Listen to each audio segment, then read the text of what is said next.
I'm a firm believer in stuff happens because you're headed in a positive direction, right? You had a vision, you have a goal, there's a concept in mind. Like, I got into self-employment, one, because I don't like people telling me what to do, right? Two, I like to make my own schedule. And three, I just want freedom. And it's an enjoyment, don't you feel like? I mean, it's a process of waking up every day and going down skating and trying to get better. And entrepreneurship is no different. You know, I got to a point when I was 29 years old where I was deep in opiate addiction.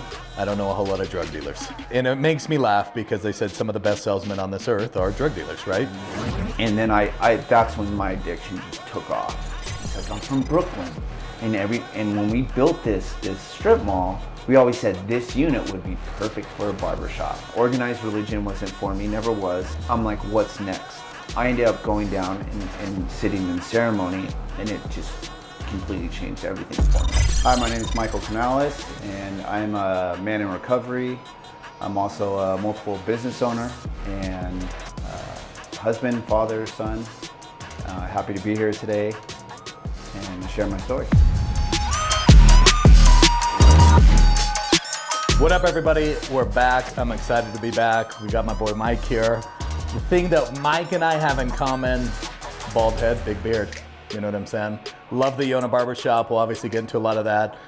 Like anything, Mike, the way that I like this podcast to always start is, you know, it's kind of how did you change your standards to get to where you're at? With you being an entrepreneur, the way that you grew up, the lifestyle. Let's just start out just a little bit. Give everybody kind of a little bit of context, where you started, where you grew up, what your home life was like, you know, and let's just kind of start with that one, kind of go from there. Yeah, sure. Well, I grew up in Santa Rosa, California, Sonoma County, wine country. Yeah. And, you know, it was a little rough growing up. Parents split up when I was 7. Yeah. And, you know, my dad was pretty absent for about 10 years after that. And,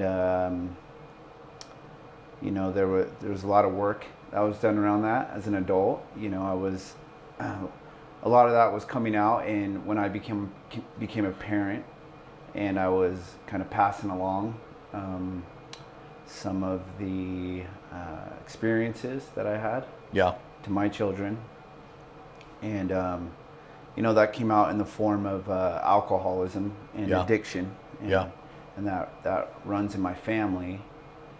And I, you know, I got to a point when I was 29 years old where I was deep in opiate addiction and in alcoholism. I was in and out of jail, 3 DUIs, divorced, lost custody of my sons twice, and went through the whole, you know, supervised visitations, and so I had reached a point where I was suffering. Yeah. I was just fully in a depressed, deep addiction, physically addicted, and I asked for help. What happened was the girlfriend I was with at the time, she had just moved out, and the house she had taken all the furniture, most of it, and it had reminded me of the divorce I had went through 5 years prior, where I lost my kids and getting them back and forth. And I was in my garage, and it was my weekend to have my boys, and I didn't have a car, I didn't have a license, I didn't have a job, and I was, you know, I was dope sick every day until I got high. And my mother-in-law, my ex-wife's mom, I hadn't seen her in 5 years since our divorce, pulls in my driveway to drop my kids off, my sons. And something told me to ask her for help. And I had never asked for help. My ego wouldn't allow. I could figure it out. You know, that's the whole thing with an addict. Tomorrow I'm going to get sober. You know, I got this. I can control it. And that's just not true with a true addict. And so something came over me and said, you need to ask her for help. And like, she got out of the car, and I just started bawling. And you know, I asked her for help, and she said, sure, I'll help you. And she had relocated from Sonoma County to Utah County, to Utah. Yeah. And she said, but the only condition is I want you to come to Utah and I'll find a rehab for you. I'll fly you out. And I was willing, like we say in AA, I was willing to go to any lengths to get sober. Yeah. Yeah. And so she books a flight for me about a week later, or about a month later. And, there was all this resistance there. The night before I left, my girlfriend at the time came back. She was going to give me a ride into my mom's house in San Francisco, and I was going to fly out of Oakland the following morning. I had an early flight, and I was in my room, and I was packing my luggage, and I left my cell phone downstairs, and she comes upstairs, and she reads a text that says, sell me the rest of what you got, and I'll smoke it with you. And I'd been lying to her, saying, no, I'm clean, I'm going to go get clean, da-da-da. And she looks at me, and she says, you're freaking still lying to me. Yeah. And she threw my phone against the wall, and she said, find your own ride to San Francisco, which is about an hour south. And she leaves, she slams the door, and I'm sitting there, and I'm thinking, I'm just not going to go. Like, how am I going to get there? Oh, well, wasn't meant to be.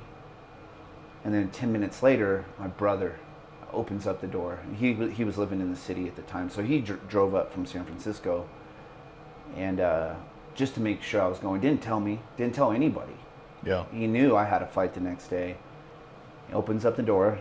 10 minutes later, I'm like, what are you doing here, Rick? It's like, I'm here to make sure you go to rehab.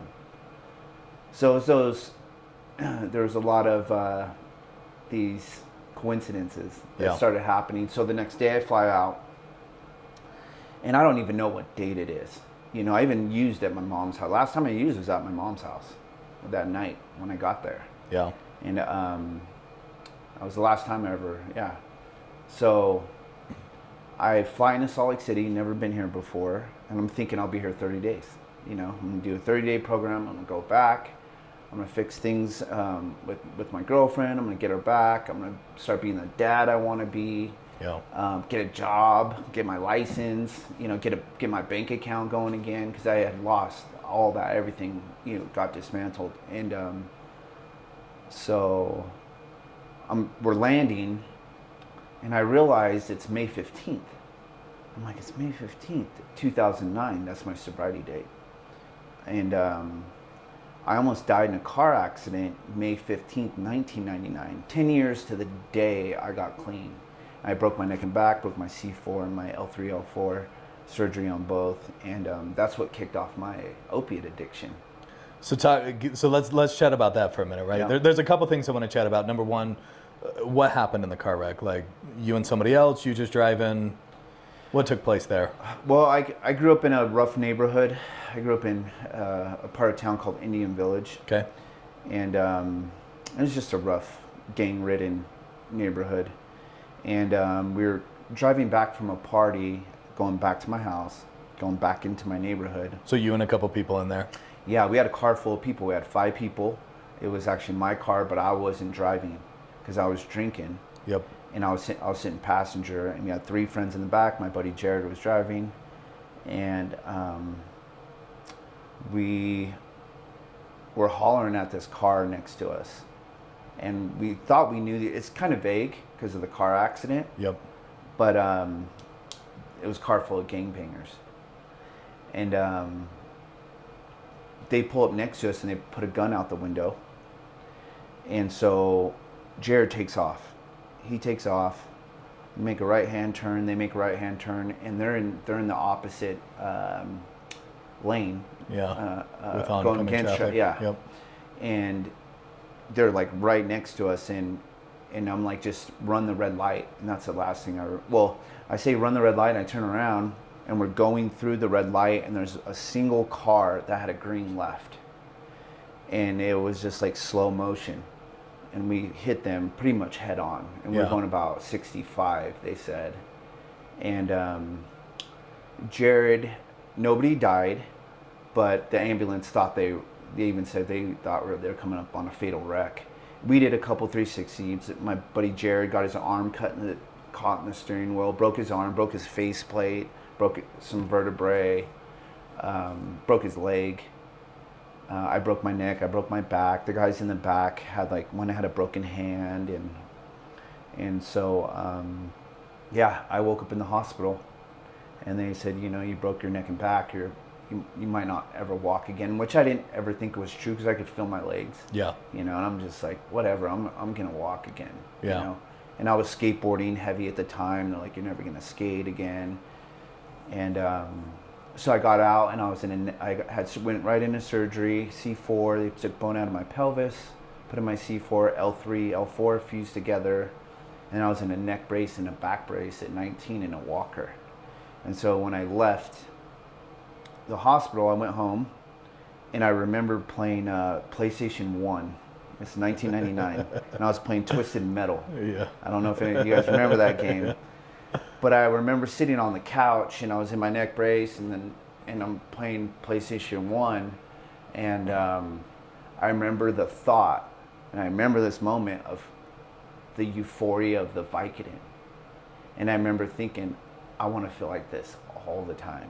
Yeah. And that was like the birth of the opiate addiction. And since I had those surgeries, I was getting big prescriptions all the way up until I got sober. Yeah. You know, and they only got stronger and stronger and bigger and bigger, and I got sucked into that big pharma painkiller deal, and then it went into heroin, and it expanded from there. So let's go back even a little bit further in your life, right? Mm-hmm. Talk to me about like at 7 years old when your parents split. You know, you talk about like you guys having a long line of alcohol addiction and drug addiction and stuff. Like, what did that do? And I don't know if you can even remember this, because sometimes from my childhood it's a little blurry, but Sure. But what did that do for you at the age of 7 with your mom? You know, did you stay with her? Did you go with your dad? Sibling wise, what did that do to the family dynamic? And in that 10 years, you know, from 7 to 17 that you kind of mentioned, there was a good 10-year period. Like, what did you think of your father and all that other stuff? I remember feeling like really abandoned, you know, because he was just gone. Yeah. You know, he was gone within about a year after the divorce. He had moved down to Fresno and started another family. Okay. And which is 4 or 5 hours south. Yeah. And so I remember feeling abandoned, and we had a stepfather come in, and I have 2 older brothers. They're twins, Rick and Nick, and they never knew their dad. So there's all kinds of dad issues, like never even met their father, don't even know who he is. Okay. And my dad was kind of their dad. Yeah. So when he left, there was even more of a void. Yeah.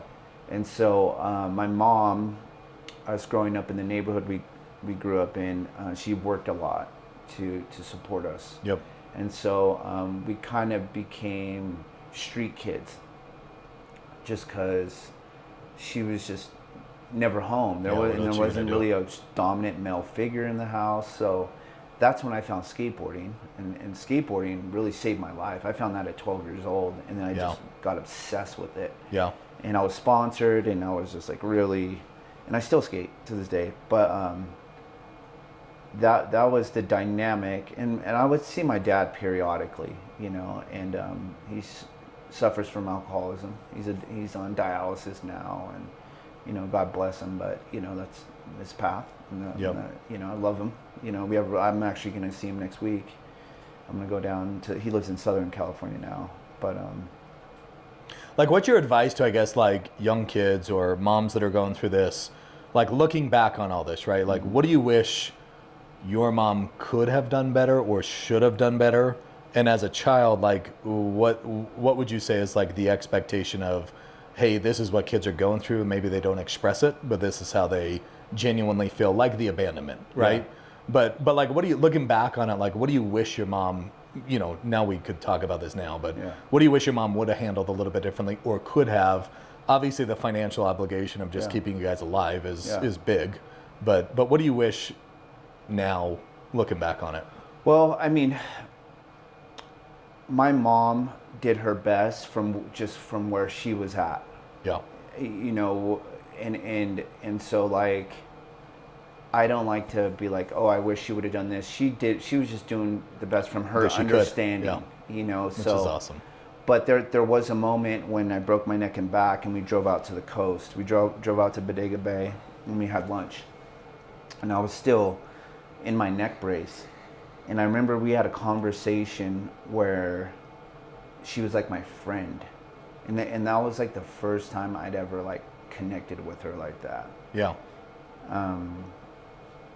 And I remember that conversation. I remember driving home and having this heart to heart with her, and I remember feeling like I wish I would have had that growing up. Yeah. You know, and I don't think I ever told her that. What would you say to the kids that are probably going through the same situation as you right now? That it might be just as simple as a divorce, or they might be dealing with something as extreme as, like, you know, your father's alcohol problem and stuff like that. What would you say to the kids more than anything that are going through that same scenario that you guys did as well? You know that's tough, because, you know, what do you say to a kid? Yeah. You know, that you're loved no matter what, no matter your situation, but it doesn't seem that way when it's in your household. Yeah. And the people you're looking up to are just preoccupied, or they're not there. Yeah. So I mean, that is a really good question. I think maybe finding someone in your family that you can ask those questions to, or have some type of connection with. But you know, and maybe you're really lucky, right? You talked about like finding skateboarding and it saved your life. Yep. What happened to your brothers? Like, did they find something in the street, something else to do with their lives? They found rugby.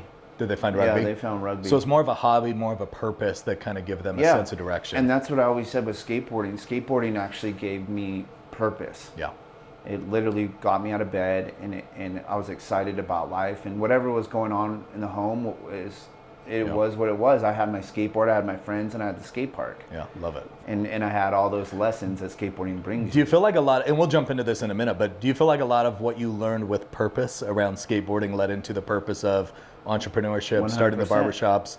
And it's an enjoyment, don't you feel like? I mean, it's a process of waking up every day and go down skating and trying to get better. And entrepreneurship is no different. No different. And I've always said that. Rodney Mullen actually has a really good TEDx talk on that. And I've always said the same stuff. But skateboarding taught me that if I want to learn something new, that I have to go out and fail a lot. Yeah. So like if I want to kickflip down this set of stairs, I know I'm probably going to get hurt in the process. And it's going to... I'm not going to land it for a long time, but I know eventually I will land it if I just keep trying. And so that transferred into business. You know, when I opened up Cutthroat Barbershop, I didn't know anything about business. I barely graduated. I graduated high school with a 2.17, a C- average, and I found out the day before graduation. Yeah. So like and I had no college, nothing.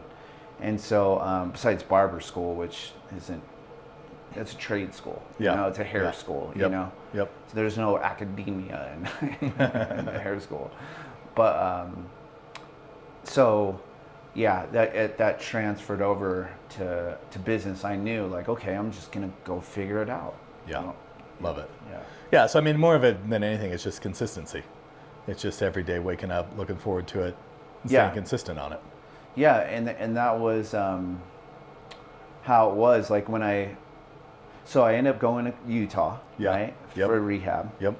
And you're thinking 30 days only. Exactly. I was thinking 30 days only, and I had a friend that was a barber back home, and he was cutting my hair one day. It was about 2 years before I came to Utah, before I decided to get clean. And he knew I was struggling with drug addiction, and he was cutting my hair. Sean McConnell, good friend of mine.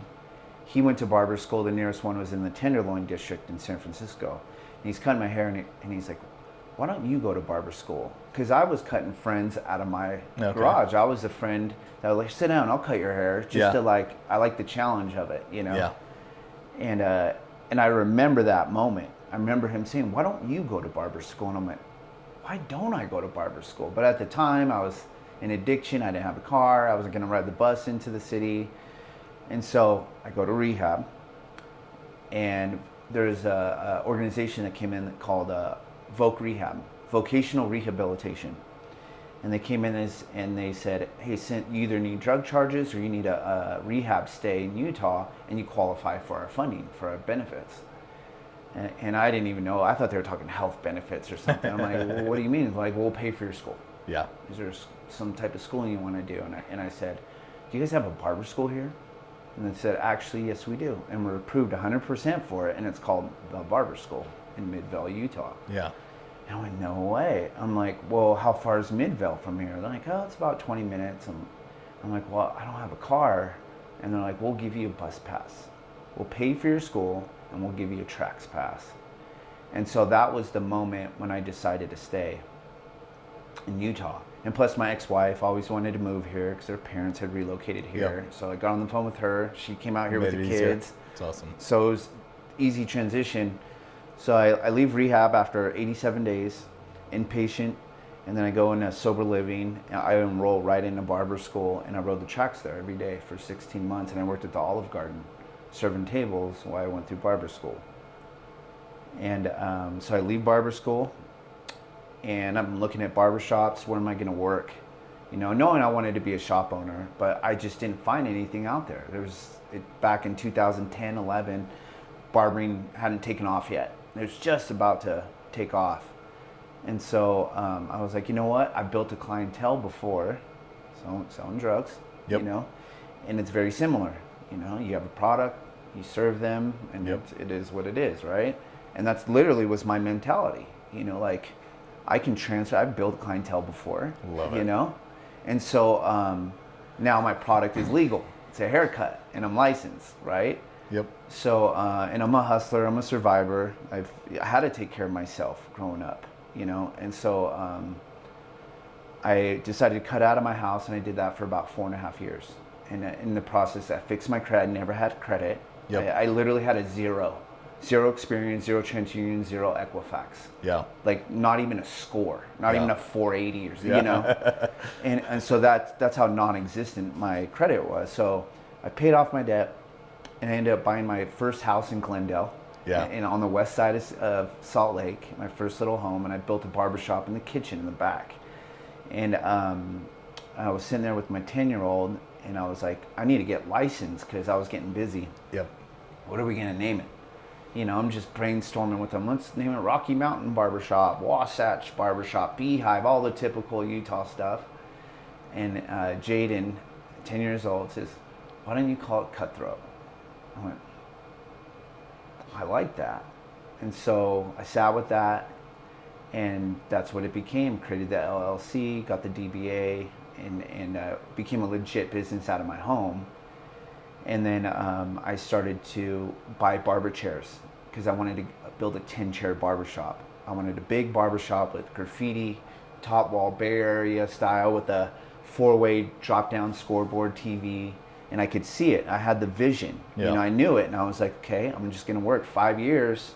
I was grinding in my house. And you guys watch. I'm going to build the biggest shop. And I'm like, sure, whatever. 5 years. I've been getting cut by you in your back of your house in your dining room.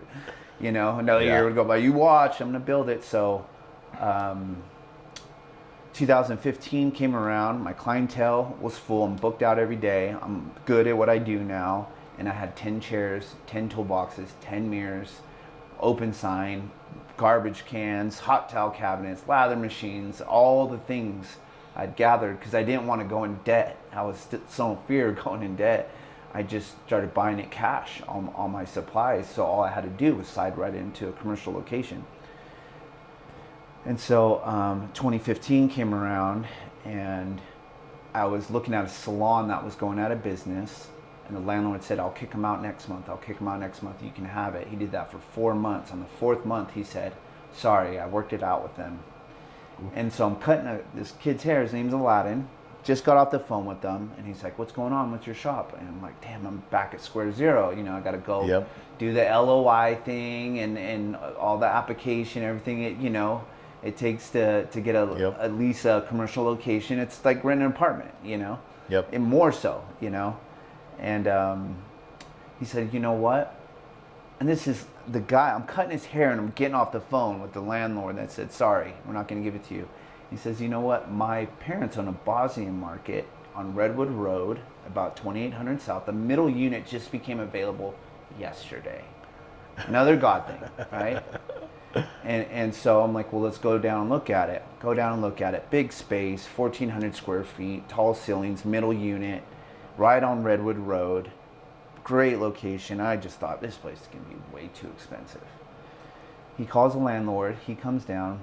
He's this Persian guy from Brooklyn. And he goes, you know, he's telling me the price of it. I'm actually, you know, that's not too bad.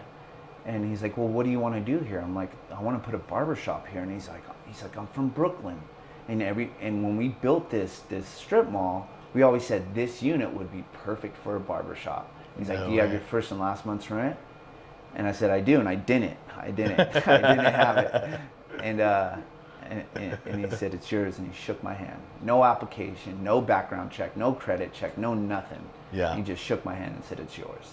And I went down to Cyprus and I borrowed $7,000 on a personal loan. Yep.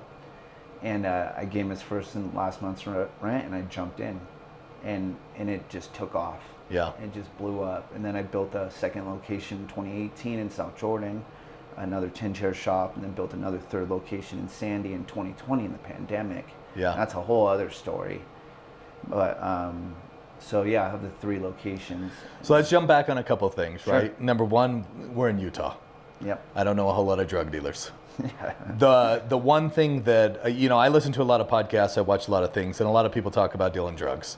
And it makes me laugh because they said some of the best salesmen on this earth are drug dealers, right? Mm-hmm. They've got to stand their ground, they've got to find clientele, they've got to deliver, they've got to have a cash flow, you know what I'm saying? Yep. Talk to me a little bit about, like, number one, how do you even get into that? Sure. You know what I'm saying? Like, from at what age did you go from, hey, I'm just hooked on opioids, to, hey, I actually want to deal because I got to make some money? Yep. Right? How do you even get with a supplier? What is it like being a part of that? How were you in it? Okay. And did you have any, like, scary situations where it's like, oh man, I could die, or oh, I owe somebody money, and here we go. You know, is it like the shows? Is it like the movies of dealing drugs, or is it, you know, completely in left field? Yeah. Well, so 21 years old, I do my first line of cocaine. And that's where it started, and that took off. And my buddy, the circle I was running with, was dealing, and I got in with them, and we were splitting a kilo between 4 of us. So we were all putting up $4,000, and it was $16,000 at the time for this a pure block with the stamp from the cartel, everything. That wasn't my direct connect, but I was in on my quarter. You could break it up and you can turn it into, you can step on it, is what we call it. Yeah. And you basically dilute it. Yep. Right? Yep. And so I would break it up, and then I would break it down into 8 balls and teeners and grams and some ounces. And so yeah, I got into it, 1, because of my addiction, but 2, I saw the money these guys were making. Yeah. These guys were just driving the nicest cars, and they all had bullet bikes, and they, you know, some of them were into guns, and so yeah, I got in, and I was splitting this kilo with these guys for probably about 2 years. And then I that's when my addiction just took off. I mean, I was just doing ungodly amounts of cocaine every day. And is a lot of it from what you bought, or are you buying it from somebody else? No, I had my own supply. Yeah. I was a dealer. So you that take it. I had all the and you already paid cash for it, exactly. So it didn't matter. Yep, that's right. And I would triple the money normally, but then I was doubling it, and then I was like breaking even just to re-up, because I was just doing so much, and I was partying with it, giving it away, and you don't respect that money. Yeah. You know, and so yeah, I became my best customer, and that's the number 1 rule. You know, when you're dealing, don't become your best customer, and I did. Yeah. You know, as far as, like, you know, you becoming your own customer, you know what I'm saying? Like, did you have like a certain area that you were doing it? Like, how did you get your clientele? You know, if we take this to the business mindset of doing drugs and selling drugs, right? You obviously get the product in, you're trying not to eat your own product, but the product that you could sell, like, how did you disperse that? Like, how did you go get clients? How did you keep the cops away from that? How did you keep other people, you know, how did you basically keep your product safe? Well, I mean, once you're in that world, and the word spreads fast, you know, like you can pick up over here, this person's dealing over here. So like, it's just kind of like any industry. Just like when I started cutting hair, where'd you get that haircut?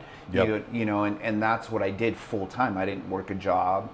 So that's what I was dedicated to. That's what I was available. You can give out my cell phone number. And I had a pager in the beginning. And I mean, that was back in those days, but then once I had a cell phone, it just spread like wildfire. you know, and it's just a whole other underworld of drugs, Yeah. you know, that's there. And so that naturally kind of happened, especially I was good at it because like I said, I made myself available, and I was open 24 hours a day. I mean, you could pick up at 4 in the morning, 5 in the morning, like I was, you know, because I was up, you know, I was up on cocaine, Yeah. you know, so Yeah. it's just, you just get sucked right into that world. You got any crazy experiences where like you felt super unsafe or like, hey, this just isn't for me, or, you know, how did you get out of it as well? I got into like, I couldn't tell you how many like fist fights, like breaking bats on windshields, fist fights in my house. I mean, there's so many war stories like that. Well, when I left for Utah, I actually jacked three. I got a bunch of fronts because I knew I was leaving. Yep.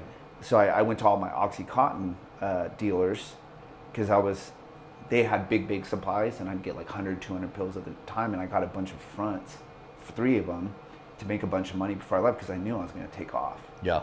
And so I burned like 3 drug dealers before I left. Yeah.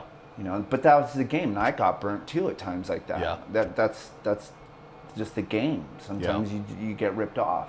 Yeah. You know, and yeah, it's been 14 years. You know, I just celebrated a 14-year birthday, May 15th, and so like to tap back into that timeline is literally like visiting a past life. Yeah, just that's far. literally how it feels like, because I don't even know that dude. Yeah. You know, like, but I did live that life, and my life is 100% completely different now. Yeah. You know, I think we all kind of know people that have an addiction but are having a hard time recover, right? Or they've been to recovery multiple times, they just can't figure it out.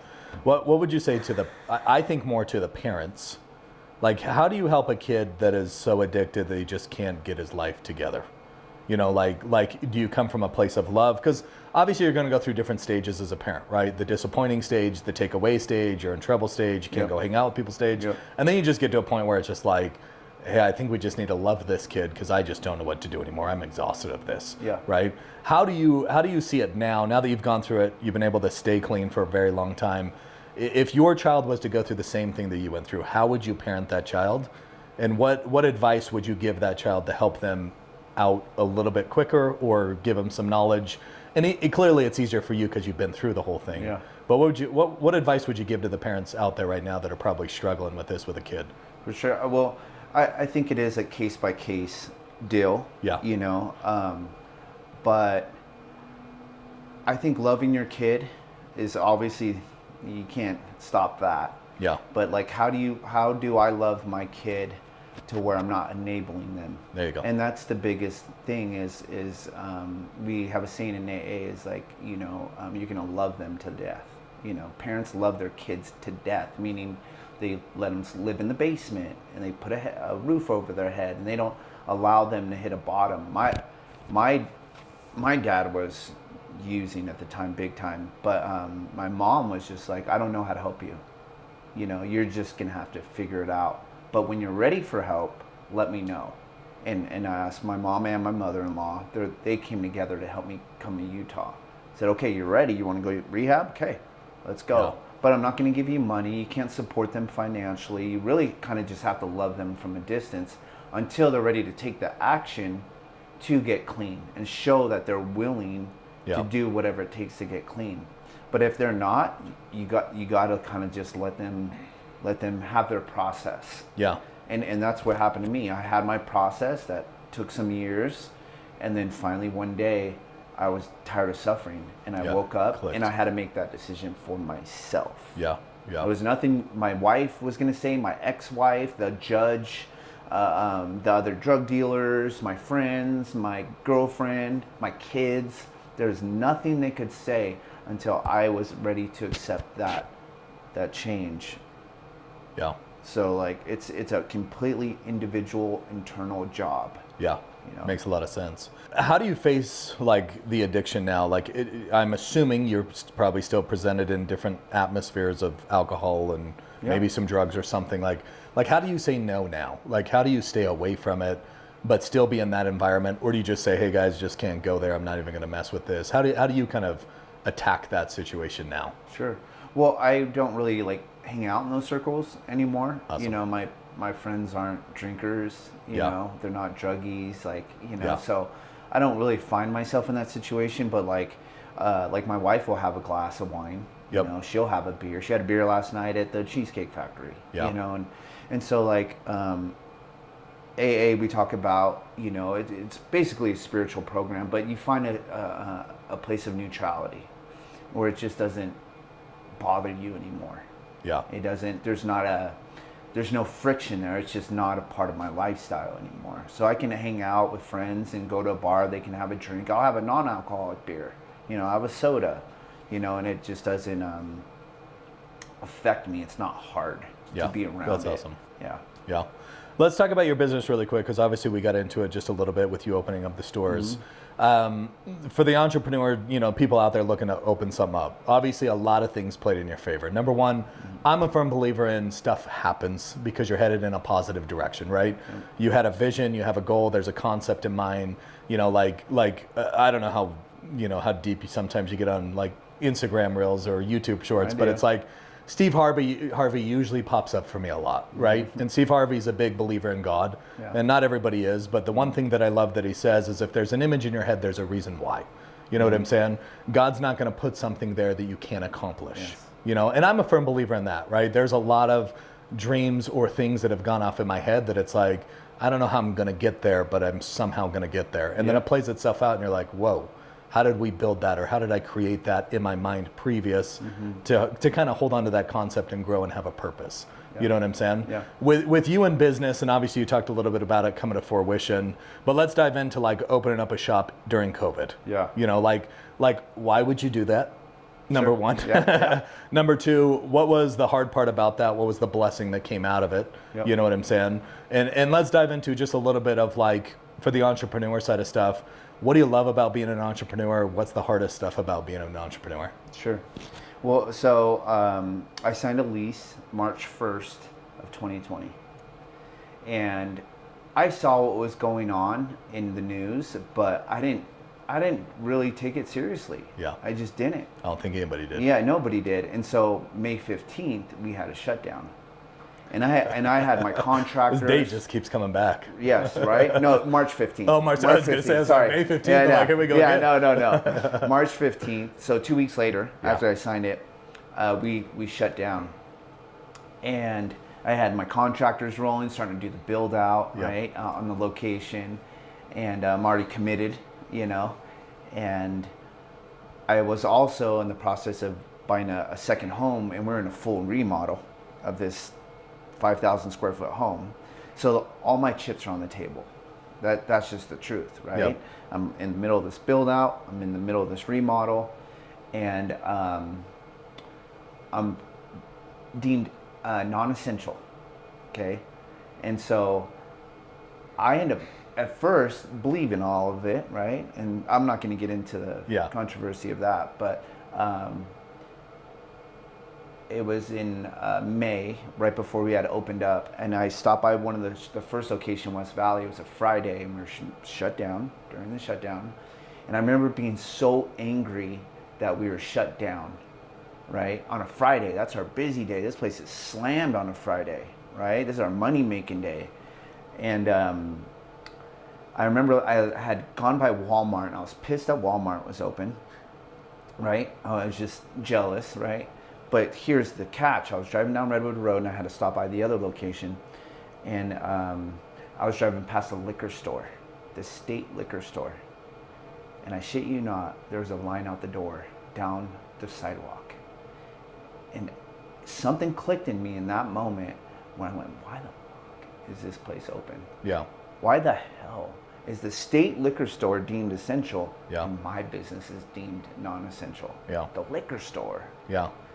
So something clicked in me there where it like lit a fire under my ass, you know, where I was like, I'm going to beat, this thing ain't going to take me out, you know. So I went through with the build out, you know, not knowing when we were going to open. And then we open up and things just started flowing from there. Luckily, it's the hair business. There's not a lot of inventory. There's not a lot of, it's a commissioned, self-employed contractor system, so I'm not paying payroll tax. It's very self-sustainable. The overhead isn't crazy. Yeah. It's just not. It's a service industry. Yeah. Time for money. That's all it is. With 2020, right? Yeah. And you kind of diving into this, like what did you learn from this point, right? As far as being able to get open, what did that do for your business? Did your business take off? And then kind of the second point is like for people looking to open up a business, right? Yeah. What's the blessing of being an entrepreneur? What's the hardest part of being an entrepreneur? Well, the blessing is, like, I got into self-employment, one, because I don't like people telling me what to do, right? Yeah. Two, I like to make my own schedule. And three, I just want freedom. Yeah. Right? That was the whole thing, is I didn't want to work a 9 to 5 till I was 65 years old. I didn't want to be stuck in that old matrix paradigm that I see my parents and my grandparents working. I'm not going to be programmed that way. Yeah. I'm gonna do life on my terms. I'm not going to do this 9 to 5 thing. So I think the hardest part, if I had to say anything, it's people. It's the people, managing people. Yeah. And that was a whole other lesson where I ended up getting assistant managers and general managers at each location where I don't manage and I don't do none of that anymore. Yeah. And I found that out early on because I was cutting hair, I was greeting the door, I was the janitor, I was the DJ, I was the maintenance guy. Yeah. And after that. And I think we all run into the scalability problem, right? Yeah. Is you have a dream, you start to get into it, and then you're like, oh crap, I gotta have people here to schedule people. Yep. You know what I'm saying? And then Too I gotta many have an hats. inventory check. Yeah. And so we run into that a lot. If you look back at your life, right, everything you've ever gone through, how would you sum up your life so far? And what would be that piece of advice or added value that you would give to somebody young and working through all that same stuff? What would be that biggest piece of advice that you would look back and say, hey, here's the one thing of value that I hope to leave with you or give you, and hopefully this kind of helps you springboard forward and understand that life could turn out pretty good. Yeah, well, I think I got that lesson going back to skateboarding, was like when you think of a trick, it was gifted to you, like what you were saying. Yeah. I had that, what Steve Harvey was saying with the thought. And I realized, and I trusted that. Okay, this trick came to me. I'm gonna go try this trick on this ledge at this spot that, let's get the filmer, like I have this line I wanna do. And so I trusted that innate vision, intuition that I had. And so like if I have any advice, like, one, you're divine. We're all divine. Yeah. I believe that. We're a spirit having a human experience. And if I could remember that if I'm divine, I'm connected directly to source, right? So like I can do anything I want, and if my imagination, I'm being gifted with these images, I can go out and create it, but it's going to take work, it's going to take action, it's going to take effort, it's going to take time, it's going to take consistency, determination. All those things play a role in order to make that thing. That's why I think we incarnated into a physical body to be here to create. Yeah. To create whatever we want. Source says, show me what I'm capable of. Yeah. Right? And so anything is possible if you're able to just follow it and trust it. I mean, it's beautiful. I love the human experience. I am so grateful for planet Earth and for this experience that we get to come down here and live this life on this planet temporarily, and then it's incredible. It's fascinating. So anything is possible. Love it. Anything. So going back to like 2020, right? Obviously you had a rough start to the shop. Mm-hmm. Like, where's the shop at now? Where are you kind of at, personal wise? And I guess what's kind of the future of Mike? For sure. Well, 2020 was tough. It took a while for the third location to get going, but it eventually did. And that's just because 2020 nobody was out getting hair. Everyone's too scared, and all the mandates and the masks and everything the health department was interjecting on the service industry business specifically, like we got the brunt of it. Yeah. And so difficult, but we navigated those waters. And so what happened after that liquor store incident, I started questioning like everything. Yeah. Like everything, COVID really did a 360 on me. Yeah. And what happened is my wife started sitting in ceremony, meaning she started working with a shaman down in St. George and sitting with ayahuasca. Yeah. And mind you, we met in recovery. Okay. And we got in a big fight about this because I'm like, you're not going to go and do ayahuasca, you know, and do a mind altering substance. We're sober. We're AA, you know. And she was adamant about it. She said, this is something that I feel called to do. And this is a spiritual matter. This isn't a party. This isn't party time. This is ceremony. This is reverence and intention and prayer. And the motives are different. And so she went, and she went a second time. She went a third time, doing these 3-day retreats. And I could just see the shift in her, you know, and I'm just watching, I'm just observing. One, I'm in fear that she's going to start doing drugs. She's doing hard drugs like I was. Yeah. And none of that was even showing its face. And, you know, she became a deep meditator and, you know, working with sage and different cleansing modalities. And so I had reached a point in recovery where I was probably, I think I was about 11 years sober at the time, where I just hit a ceiling. Organized religion wasn't for me, never was. Yeah. And I'm like, what's next? I believe in something. I know something created the universe. I just don't know what, you know, and I'd never had a definition of that. Not that I do now, but I just wanted to pursue that. Yeah. You know, and so I ended up going down and sitting in ceremony, and it just completely changed everything for me. And go into detail if you can. Like, what is a ceremony like? What does ayahuasca do for people? Sure. How's that helped you guys? So ayahuasca is a medicine from South America that has been used for who knows how long through the tribes. And what they say is, you know, 20 years ago or so, maybe not that long ago, that they had the calling to start to share the medicine with the West, because they had kept it for them to themselves. Yeah. Because that's what they're instructed, as the saying goes. Yeah. I don't know it's true, but they say they came out and they said we were told to share this, and so that's when ayahuasca started to come out. And they started opening up and allowing outsiders into their ceremonies. And so what ayahuasca is, it's the vine of ayahuasca, and it's a chacruna leaf. And what it does, it breaks down the enzyme in your stomach. And I could be getting this completely wrong, but and which allows the natural DMT to be released into your system. That's already in your system. Yeah. So it's not introducing new DMT. It's just releasing that enzyme. So it takes you on a DMT long, sustained trip, internal journey to where where it said is you're being guided by grandmother ayahuasca, the spirit of this medicine that came to a medicine man that they said, if you mix this vine and you boil it with this leaf and you make this brew, it's the vine of the dead. You can see into the other realms as the story goes. Yeah. And that's how the shaman some time ago had found in the Amazon these two ingredients. Yeah. And that's how it came. Wild. But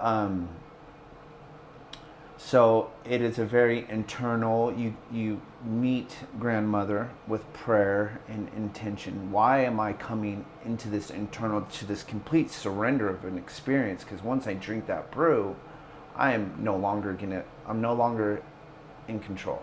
Yeah. I'm gonna be on my mat. I'm gonna be in a ceremony with a mat and a pillow and a blanket. Other people are gonna be in there. And then it's being guided by icaros. So the shaman, the facilitator, will be singing icaros, which is basically a prayer song, which holds a frequency. And they're usually 15, 20-minute long prayer songs to where they hold this prayer. And in your journey, it can help assist you, take you to where you need to go. Okay. They kind of just hold it there for long periods of time. And it's a revisitation of my life. I revisited my childhood. I revisited my dad leaving. I revisited how I parented. I revisited my mom and compassion for her and my dad and his alcoholism and what led him into his addiction and his past. And I got to see how he was brought up. And it was just compassion. It was a different perspective than the Michael Canales perspective. I got to view it like a movie. And so therefore I get a different perspective of how things have just played out. More understanding And more empathy of just how people are just, that's where they're at. And I don't need to hold any resentment or any judgment on them or myself.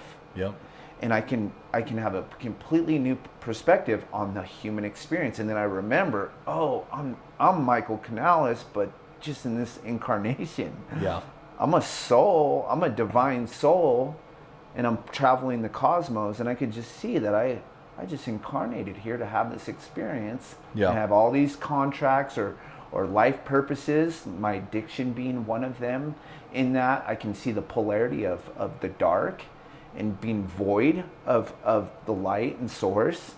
And I have a more understanding now of what it is to be without source energy, right? Purpose. God, whatever, purpose, love, gratitude, all these things. And so I believe I signed that contract, so I have that, my soul now has that deeper understanding of what it is to be without it. And gratitude for that lesson of the dark, of the shadow, right? Because now I know love, I have a deeper understanding of love and compassion and empathy, because I know what it's like to not have it. So, do you feel like this has helped your guys' relationship a lot? Oh, 100%. 100%. We're very involved in that community now. And I mean, is it giving you a perspective on like where she came from and what's going on there versus where you came from? And do you both understand like, hey, it just, we're grateful for how we got brought up, and it kind of is helping us navigate this. Because I like the word you use. I mean, it's more empathetic, right? I think what a lot of people have is like, hey, why is my mom this way? Or why is my dad this way? I don't understand it, right? And then you don't really understand their journey of how they got parented and vice versa down the whole line. And so to understand that, number one, what was it like 40 years ago or 50 years ago when our parents were kids? Number two, what was it like before that when you go through war and Great Depressions and all this other stuff, and now all of a sudden we go from black and white TVs to you can get whatever you want now. I think a lot of people have a hard time understanding perspective in how fast life changes, And so something like this, I mean, it's pretty cool to listen to you talk about on understanding like, hey, I choose more of the gratitude side of life versus like the poor me, entitled like, hey, what's in it for Mike versus, my dad's a loser now. No. How do I help my dad out? How do I have a great relationship with him? And how do I move forward in life of understanding that and being empathetic about it? And having acceptance and just accepting people for where they're at. Without having it to be or look a certain way, because then I'm the only one really suffering. So it's allowed me to have a level of acceptance and letting go of control and judgment of how I think things should be, because then I'm just letting myself down. That's awesome. So you help a lot of people out with it. Do you see like a ton of success in it with a lot of humans? 100%. It's beautiful work. Is it? It's you can't really put words to something that's personal and experiential, but for me it's really, really heart opening and beautiful, like getting out of my mind and into my heart.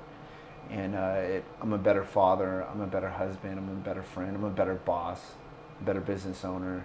I'm not so caught up in the ego that came with becoming an entrepreneur, successful entrepreneur. That's awesome. Because that is a thing, and that happened for me. And I got to be able to separate myself from that and just be like, that's not how I want to be, So now I do a thing called the Energy Stack, which is an event where we do breath work, we cold plunge, we serve a plant medicine called Hape, which is a tobacco snuff, and we do a whole sound bath, and it's all guided by live music. So when people come in with intention, and it's a sacred space, we open the directions, and do you do retreats on this, or how do you host it? I actually do have a men's retreat coming up June 29th to July 2nd. Where do you do it at? We're doing that one in southern Utah, right outside of Bryce. I have a property out there. Awesome. We're going to do it there. and that's already full. But it's called the Energy Stack Men's Retreat. That's a spin-off of the breathwork sound bath cold plunge event that we do. It's called the Energy Stack. And so, yeah, we're throwing our first men's retreat, in just about a month from now. Good for you, man. And so, yeah, it's full, and yeah, we're excited. You have to do another one now if it's already full. Yeah. Let's talk about really quick before we end here. Talk about the expo, what it is for you, what it is for everybody else, you know, and how you're even a part of that, or how you even came up with it. Sure. So, my partner Tyler Kelbert and now Rubio. Yeah. So we were going to different hair shows for education and just to be more involved in the hair world.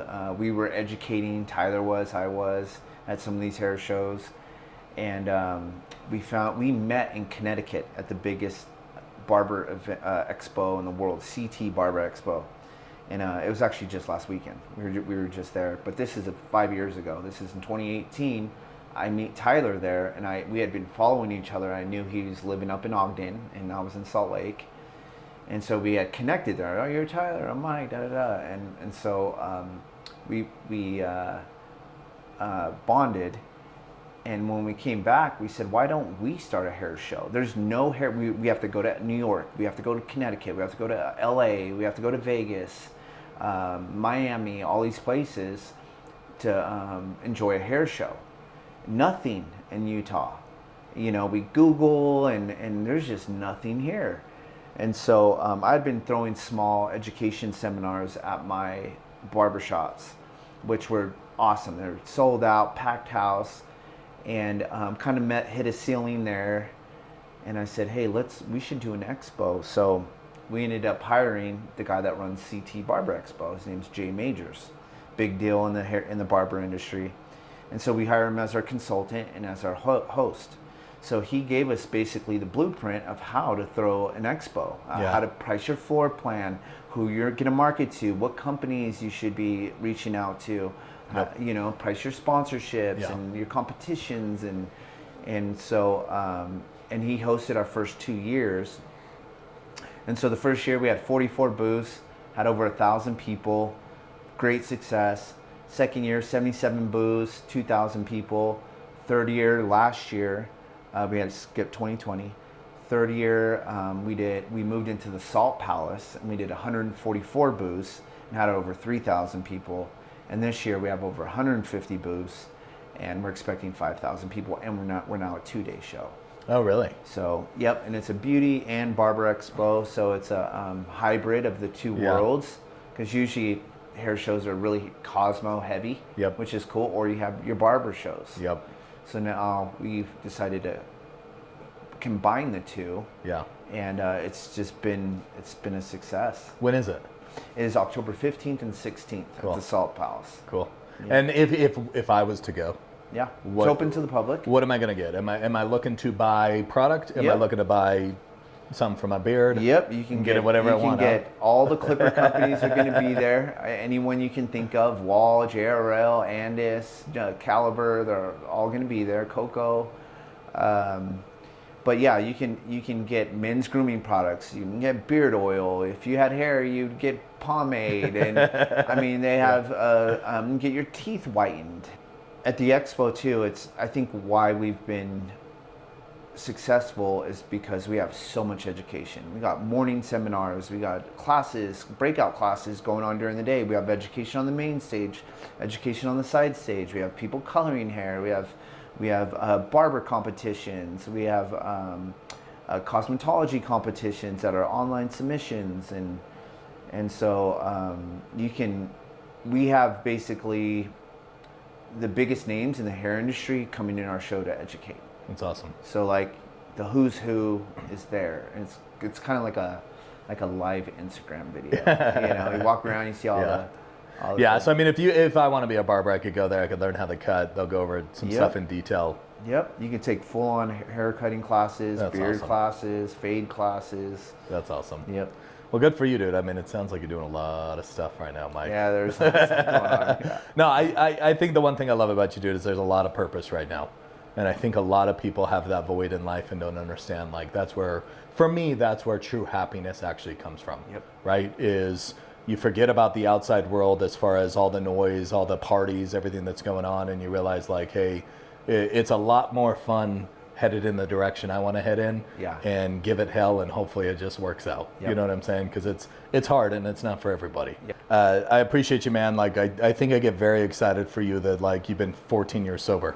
You know what I'm saying? I mean, that probably took more work than starting your hair. You know what I'm saying? Your barber shop. In the beginning. You know, but I hope more than anything this story helps a lot of people, because I think this is real and raw. You know, I think a lot of people like to celebrate what's going on with your business, you know, the success that you've had for a long time. What's real and raw is, hey, how do I come from a broken household? How do I work through that, understand it, and then how do I get my crap together, you know, to hopefully set up your kids and their kids to have a future and a dream and possibilities and things like that.